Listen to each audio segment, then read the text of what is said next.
What hidden power in Leviticus 27 will forever change the destiny of an entire nation? Yahweh spoke to Moses, saying, "Speak to the children of Israel, and say to them, when a man consecrates a person to Yahweh in a vow, according to your valuation." God initiates a dialogue with Moses, setting the stage for holy instructions that connect heaven and earth. The sacredness of vows is about to be revealed.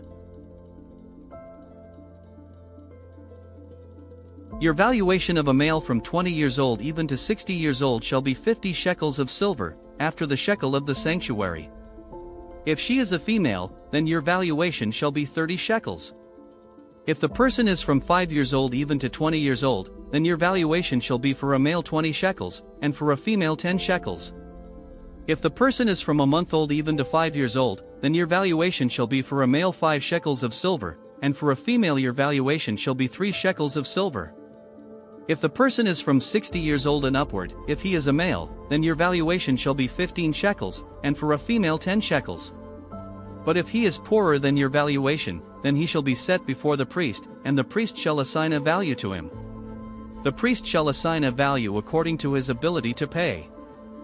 These verses show the deep seriousness of dedicating a person to God, with valuations reflecting age, gender, and ability to pay. God's justice and compassion meet as the poor are not forgotten.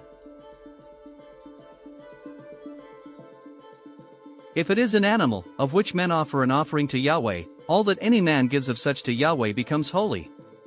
He shall not alter it, nor change it, a good for a bad, or a bad for a good, and if he shall at all change animal for animal, then both it and that for which it is changed shall be holy. If it is any unclean animal, of which they do not offer as an offering to Yahweh, then he shall set the animal before the priest, and the priest shall value it, whether it is good or bad. As you the priest values it, so shall it be. But if he will indeed redeem it, then he shall add the 5th part of it to its valuation. The act of dedicating animals to God underscores the concept of holiness. Once given, it cannot be taken back. Even substitutions become holy, revealing God's claim over what is consecrated. When a man dedicates his house to be holy to Yahweh, then the priest shall evaluate it, whether it is good or bad, as the priest shall evaluate it, so shall it stand. If he who dedicates it will redeem his house, then he shall add the 5th part of the money of your valuation to it, and it shall be his.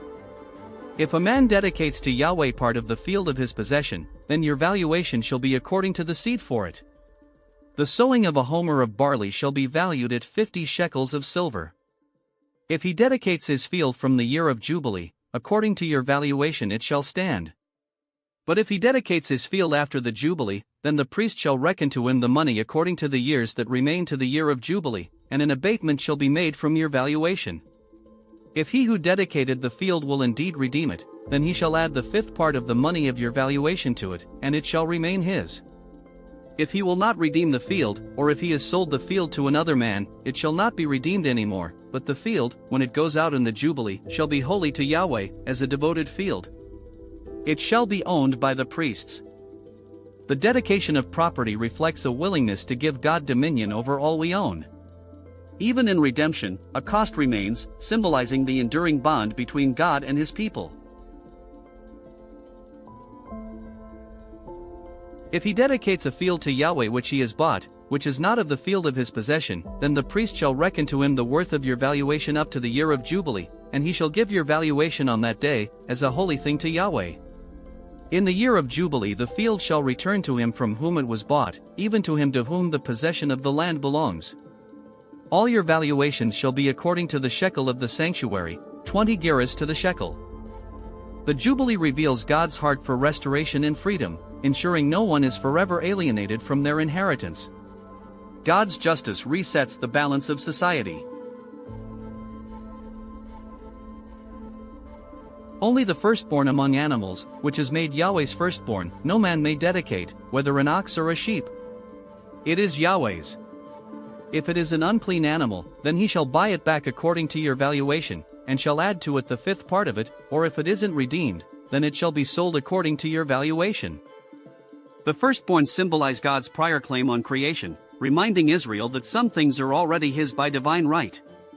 Redemption and valuation only apply to what is truly offered.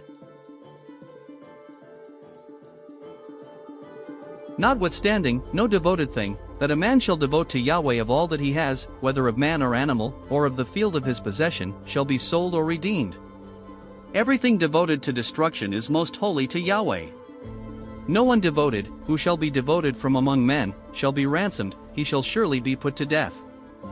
Devoted things set apart for destruction or God's special use represent absolute surrender.